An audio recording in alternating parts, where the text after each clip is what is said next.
Bangko Sentral ng Pilipinas for Policy and Program Coordination. We are also a member of Financial Stability Coordination Council, together with BSP, SEC, IC, and DOF. Alright? And we are also a member of International Association of Deposit Insurers, which is quite international. So ano po ba yung mandato namin? Bakit po nag-exist ang PDIC? Alright? Number one is, of course, deposit insurance. We provide the maximum deposit insurance of 500,000 pesos per depositor per bank. Okay? We are also a co-regulator with BSP and as they issue rules and regulation, partner with us. We have something, to contribute to our government, to our economy, and most of all, for our country. Alright? And the most important thing of all, and the reason why we need your help, is that because we also function as the statutory receiver, act as liquidator of banks ordered closed by BSP. Okay, to further explain this, napakatahimik ko natin. Okay yung tayo? So I want to be relaxed, okay? So hindi yung tayo masyadong stiff ngayon. Alright? So, the asset of the closed bank are managed and eventually, as this is as a receiver, alright? Once the bank is closed, and eventually disposed or to settle claims of creditors in accordance with the preference and concurrence of credits as provided by the Civil Code of the Philippines. As statutory receiver also, PDIC takes control of the affairs of the closed bank, which includes record assets, the assets and the liabilities, the record turnover, and so on and so forth.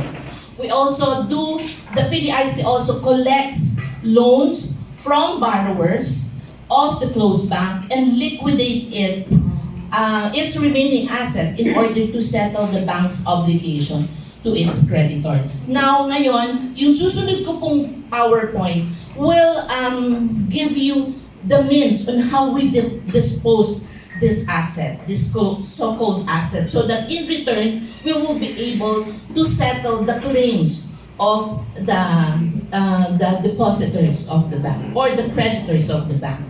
So how do we dispose these assets? We do public bidding, because all the assets of the closed bank, para po ma-dispose namin, uunahin po namin ang pag-dispose nitong mga asset na to through the public bidding. Earlier, when you came, if you've noticed and if you heard the presentation, it talks about how to do and how to apply, register, and participate in the e-bidding. But I know that this next one, which is the negotiated sale, this is where we need all your help. So, to explain further about the negotiated sale, I'll be calling my colleague, our boss in the asset management section, si Mr. Ricky De Guzman. Sir, take over. Thank you, Ms. Jean. Good morning! Good morning! Good morning! Good morning! Okay, ano bang ginagawa namin sa PDIC? Sabi nga ni Ms. Jean, kami po ang authorized receiver and liquidator ng mga nagsaradong bangko. So anong ginagawa namin as liquidator? Binibenta po namin ang mga property through public bidding at negotiated sale. Bakit kailangan pa dumaan ng public bidding? Mandated po kami ng law na padaanin mo na po through public bidding ang mga properties na ito. Ngayon po, i-introduce po natin ang public bidding. So public bidding po, ang ginagawa po natin ngayon is online. No need for you to go to the office or in our office para po makapag-participate sa public bidding. All you need to do is register once. Yung registration nyo pong yun na po ang inyong gagamitin sa lahat po ng public bidding na gaganapin ng PDIC. By the way guys, I hope lahat po kayo ay nakaregister sa amin sa labas. Tama po ba? Kasi ito po mga materials na ito, para po mas ma-appreciate nyo, i-email po namin sa inyo. Alright? Ito po yung mga price list natin. ipapadala po namin sa inyo. Kaya make sure na naka-attendance po kayo sa labas ha, pati po ang inyong email address at contact numbers, alright? Okay. Now, guys, siguro sasabihin nyo, bakit kailangan ba namin mag-register? Ganito po convenient ang ginagawa namin sa PDIUC. One-time registration lang po ang inyong kailangan para po kayo po ay makasali sa aming mga EBD. Now, sabi nga natin, no, isa lang ang inyong registration na gagawin. So, public bidding po, meron lamang po tayo. Ang sale po natin is as is, where is, basis, or cash only. Or, hindi ka na siya. Kasi na natin cash ah. Tsaka po, sa public bidding po, direct client lamang po tayo. Direct lang po tayo sa buyers. Hindi po tayo pwede mag-assist sa ating mga kliyente. Pwede naman po kayo magpasok ng mga kakilala nyo na sumali sa public bidding. Magkakaroon lang po kayo ng sarili nyo na lang pong usapan kung sakasakali po. Yes po.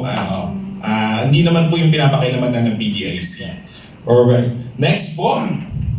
Ayan po. Paano kayo makaka-register dyan? Pupunta lang po kayo sa aming website.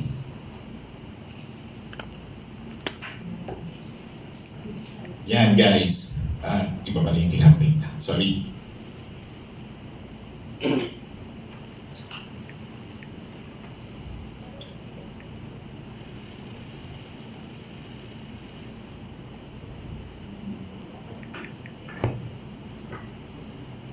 Anyway guys, ipapakita ko sa inyo mamaya yung website.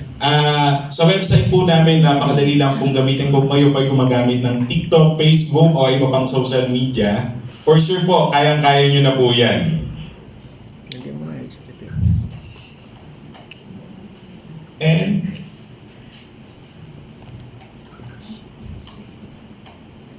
eto ang part na inaantay nyo. Negotiated sale. So paano nagiging negotiated sale yung isang property? After po namin i-offer to sa public bidding, kung hindi po ito mabili, magiging automatic po ito na negotiated sale. Dito na po ang portion kung saan pwede po kayo mag-endorse ng inyong mga kilalang kliyente na gusto pong bumili ng property ng PDIC. Ano na pong kailangan nyo gawin? First, kailangan po nila mag-submit ng fill-out offer to buy form. Ano pong itsura ng offer to buy form natin? Yan po ang ating OTB na tinatawag. Nandiyan po lahat ng mga information ng ating mga kakailanganin sa opisina. Parang, sino po mga nag-papasok dito sa bank? Mga endorse po ng sale sa bank for bank financing. Yan. Mas madali po itong mga requirements ng PDIC na gagamitin nyo. Next po, kailangan po natin ng buyer's information sheet. Of course, kailangan po natin to. Ito pong ilalagay na ang details doon sa ating mga deed of assignment. Ayan po, pwede nyo po yung i-submit through email dito po sa rdc@pdic.gov.ph or pwede nyo po ipadala via courier po. Ang mga IDs po na pwede nyo pong i-submit sa opisina.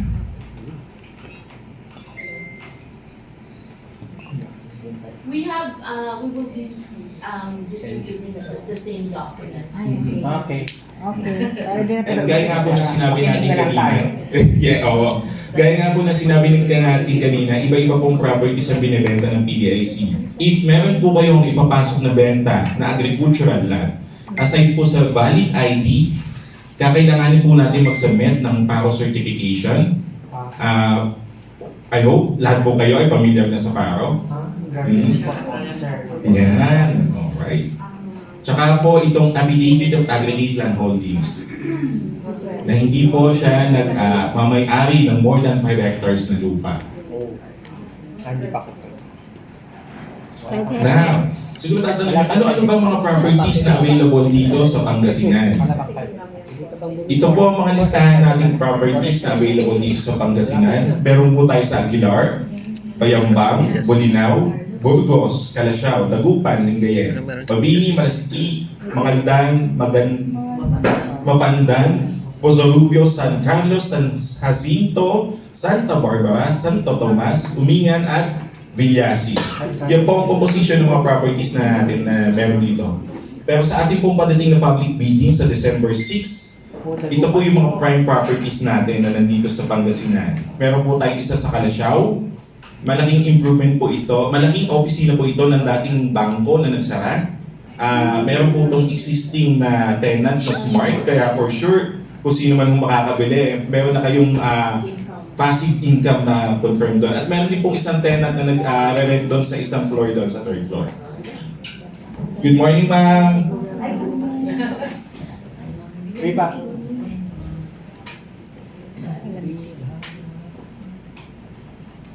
Now, sa public bidding, cash basis only. Sa negotiated sale, pwede po tayo ng cash or installment. Installment na may 12% per annum at maximum 3 years term.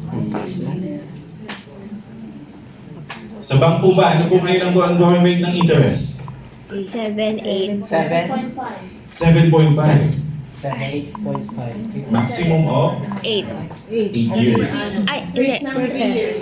Fixed rate ng 3 years. Ayan po. 5 years. Sa office po, 12%. Affordable pa rin yan, for sure.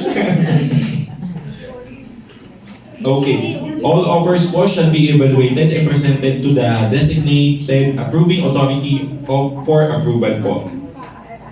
Now, if offer po are done by a professional Regulations Commission o PRC licensed real estate broker, ano pong tatandaan nyo? Pag po nag-endorse kayo ng inyong benta sa PDIC, dapat po yung OTP,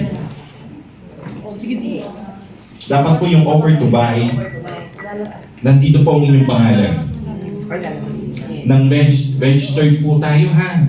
Dapat po tayo po ay registered real estate broker. Nandito po ang inyong pangalan, pirmado nyo po. Huwag nyo pong kakalimutan iyon.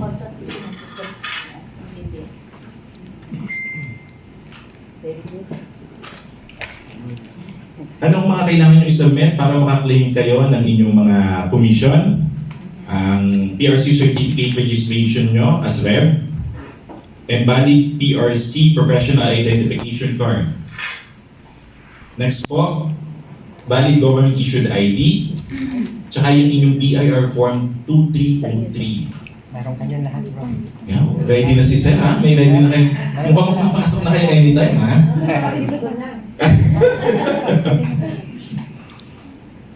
Now, isa pang tanong nyo, magkano ba komisyon? Yes. Yan. You like to send Ito ang portion talaga namang nagpapainit ng dugo ng lahat. Wow, 15 million. Wow, 5%. Guys, kung ang benta po na inyong ipapasok is more than 15 million, pwede po kayong magkaroon ng 3% commission. Pag naman po 15 million and below, meron po tayong 5%. 15 million.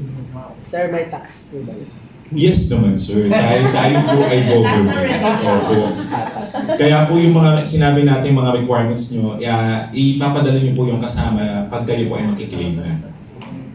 Mag-issue ng OR, sir? Yes sir, opo, pag makiklaim na po kayo ng Wala inyong... ka, wala. Wala po kayong nawala. Wala ka. Ayun, problema sa akin. Now, ano po ba ang itsura ng aming website? Ito po ang itsura ng aming website. Gaya nga po na sinabi natin sa pagdating na December 6, meron po tayong pagdating ng public bidding. Ito po yung mga prime properties dito sa Pangasinan. Meron po tayong isa sa Calasiao, yung sinasabi ko nga na may telecom tower sa taas. Matik na yon, may income na kayo doon. Tsaka yung merong famous na hotel dito sa Dagupan. So, ito lang siya bali. Within Lucao po. Fill in the blanks na lang. Tapos guys, ito po yung tool sa ating website kung saan nyo po pwede pong i-filter, i-download yung mga forms, at magtanong pa kayo ng other requirements na gusto nyo pong itanong doon sa property na ito. Dadali ko po kayo dyan mamaya sa live mismo nating website para po mas maging familiar po kayo.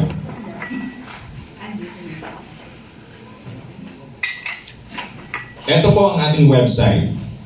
Kung nandiyan po kayo sa inyong mga cellphone or laptop po, pwede po kayong pumunta sa assetsforsale.pdic.gov.ph.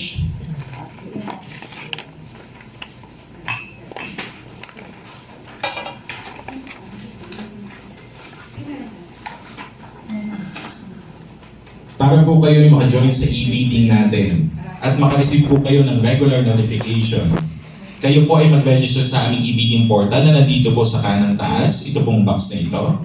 Pag-click nyo po yan, pupunta po kayo dito sa portion na register here.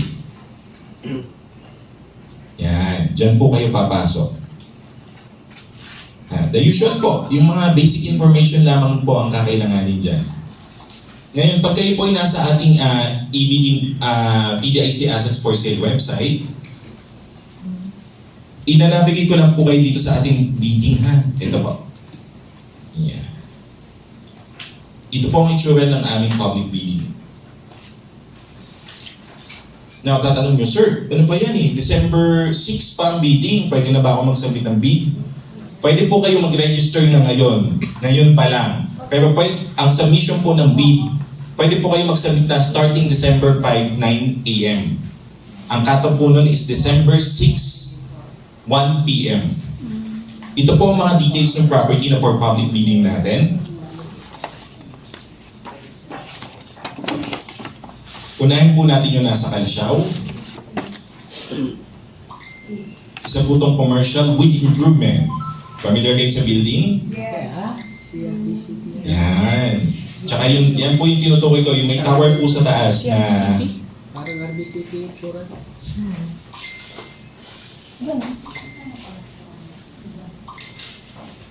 Yan po yun. RCBT. Yung main? Yung main? Oo. Yung main? Oo. Main office? Yun ba yun? Yung main? Siya po ang dating Rural Bank of Calasiao. Sa may... Kalasyaw, hindi siya sa Pangasinan. Kalasyaw, RBCP. 5 years ago din sa... May isa pong existing tenant dyan. Tsaka yung rooftop po, nandun po yata ang isang telecom na nandito sa inyo. Ano yan? Magkano? Sa tanong ko, magkano ba yan?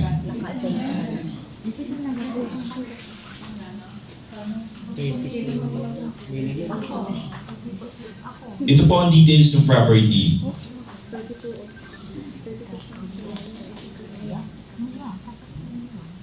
Mura po, no? Yes. Guys, pag po pumupunta kayo sa mga gantong page namin, huwag niyo pong kakalimutan na tingnan yung disclosure. 13, 15, 17. Kasi lahat po ng disclosure ay nilalatag po dyan ng PDIC. Meron po yung disclosure 13, 15, and 17.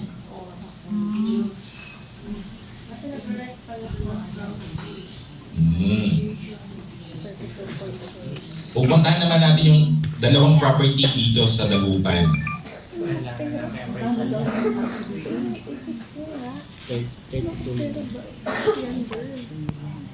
Lukaw?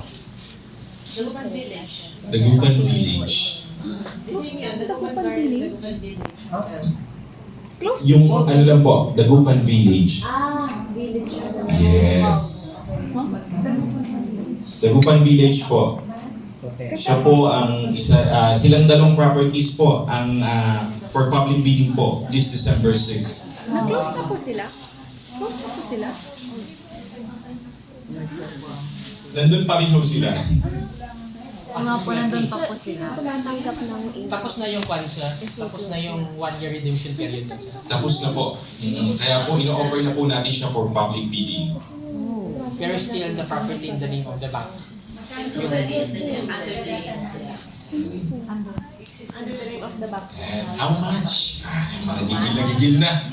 100 million! Gosh lang, sir. Cash. Pero cash yan pag bidding. Oo, cash. Cash lang talaga. Yes, ma'am. Pag bidding cash lang. Mag-iis, magbalak sa Pala akin. yun eh. Kulang ko pala siya ng pera. Kulang yung laman Dahil loob. sa luto. Kulang yung 1,000. Kulang Kulang yung laman loob. 1,000. Bahala na si Sir Ernest. Dalawang lote po ito, guys, ha? Dalawang loto. Dalawang lote na po yan. 1,000. Ito po ang total area nilang dalawa. Kaya 4 to 3,600 ang total na area niya. Yes po, sir. With 32 rooms. Isang title lang yun, sir. Sir, pag click po natin tong color blue dito, lalabas po tayo doon sa isang property. kasi, so dalawang property. Sold as one po sila. Ah, With 32 rooms and 4 function Ano hall. yan yung sa Dagupan? Malakas yun. Malakas tira ito. Kasi close Ano na yan? sila. Hindi, nagpa-function kasi ng operating. Ano yan? Kaya nga. Now, ano bang disclosures nito? Ayun nga po sir. With ano din. With informal center. May Miss Kenden. When we say informal center, May Miss Kenden. the former owners, they still occupy, but they are already fully aware that we're bidding it out. As is where yan. Opo, tama po.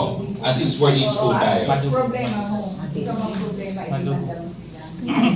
Challenging po, no? Kayo pa ba? Alam mo namin gustong-gusto nyo yun, yung mga medyo, nasasaktan. 10-11. Ayan, si Ma'am, mas masarap daw yung nasasaktan.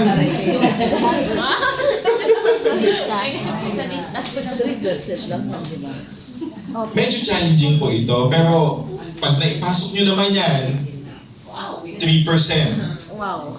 3% po. 3 million. Pag po negotiated sale na. Pag negotiated siya. Ngayon, Public bidding po tayo guys ha, remember? pupunta yan sa negotiation. Pupunta yan. Ngayon, medyo ni-stress kayo sa pinapakita namin property, no, na for public bidding. Pupunta tayo dun sa medyo light ng properties naman. Sa aming pong website, ito na po ulit tayo. I-click nyo po itong negotiated sale. Yun.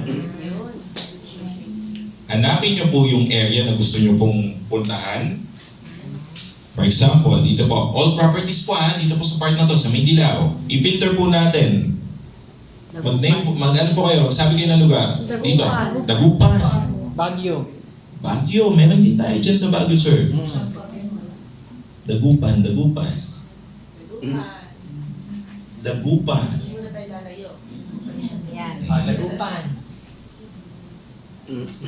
Wala na lang tayo.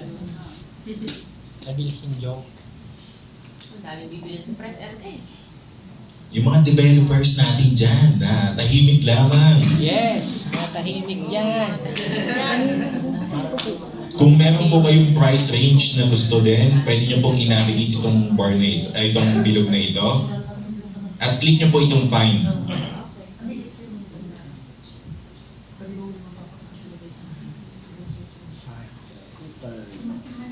Find me. Punta tayo dito sa Lucao. Lucao. Lucao. Ito po ang isang example natin ng negotiated sale property po.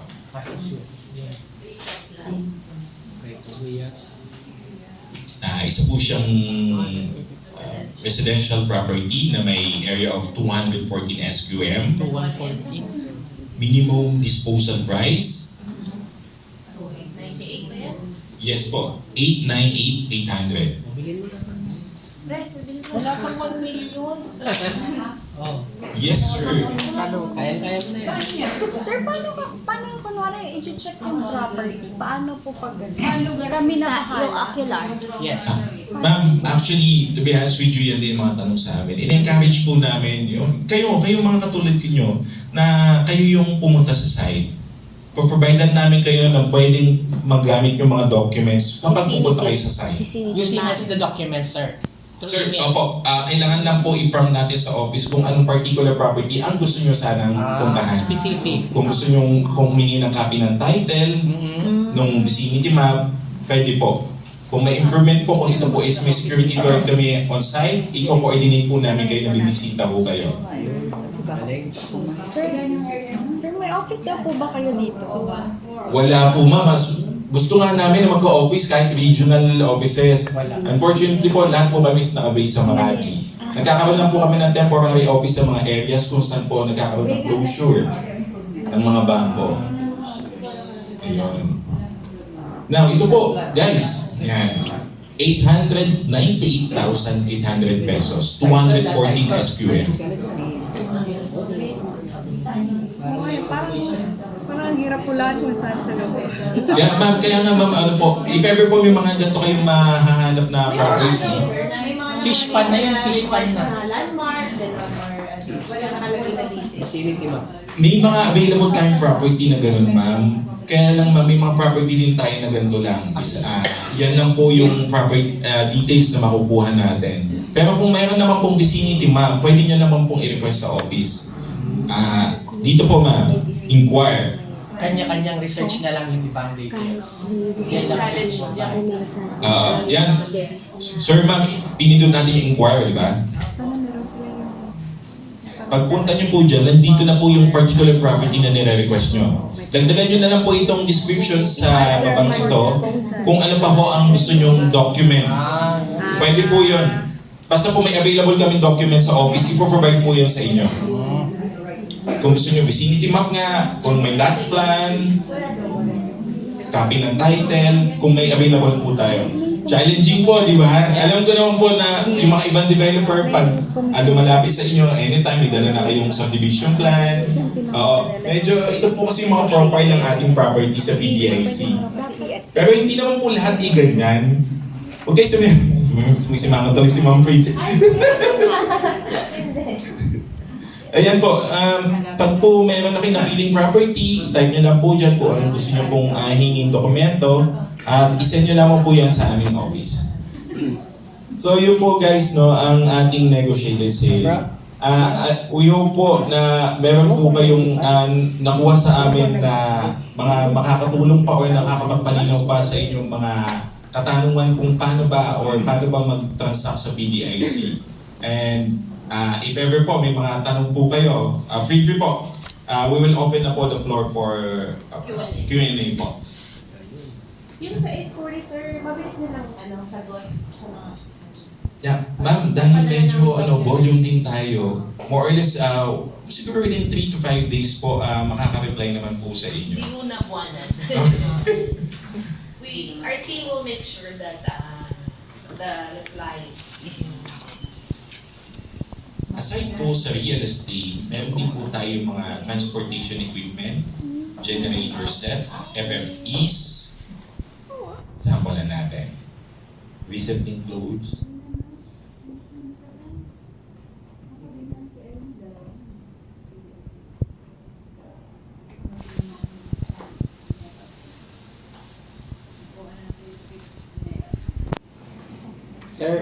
Sir, go on sir. Sir, dito sa business card mo, CEO2 ng AMS. Yes sir, tama po. Part ka ba sa approving committee, sir? If you don't mind. No sir, hindi po. Ang approving committee po namin is composed po ng mga higher officials po. Sila po nag-evaluate ng mga offers na isasubmit po sa office. Para po kami nagdi-defense doon kapag po may mga offers na po. Napakabilis ng ating internet. Approval, sir, pero time frame ng approval ng pag nagsabit na ng proposal? So for more or less 15 days or less than a month, sir. After the presentation of the minimum disposal price upon approval, bilang lang po tayo kasi we're scheduling those properties for bidding. Yan po, kung madami po kayo pera, may binibenta po tayong ATM. Wow. Ilagay po natin sa bahay. Ma, kailangan mo ng allowance. Sige, ito pin. Withdraw ka na lang dyan. Grocery. Genset, kaya nga po nasabi natin kanina. Kaya lang po nasa Cebu. ATM po ulit, yan. Sa Kasi signing mga of nag-close na documents, sir, pero bakit may magpawan? Okay, ma'am. Pati Ang nasa documents bangko po ay sa May Makati tag Office sila. lang po. Pwede po kayo mag-request na kung gusto nyo po ipadala po sa inyo. However po, meron po kayong i-fill out na parang affidavit na i-waive nyo po yung kung ano man pong mangyari dun sa document. Pero mas maganda po sa office na po kayo mag-sign. Opo, para po isang pasadahan na lang. Kung gusto nyo pong i-download ang listahan ng lahat ng properties na for sale ng PDIC, baba po tayo. Pag-aralan niyo na po.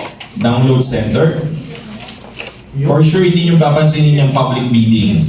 Ang papansinin nyo, negotiated sale. Click negotiated sale. Download full list. Ito po ang buong listahan ng property natin sa buong Pilipinas.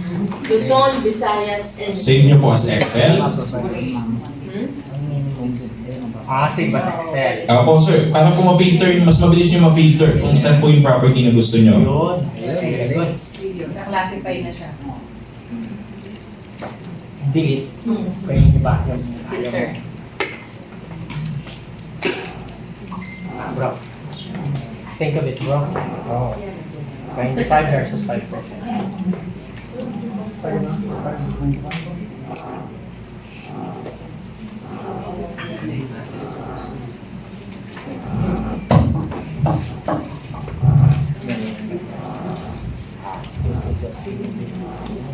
Ito na po ang buong listahan ng Pangasinan as of today po. Ang mahal nga ng listing nila.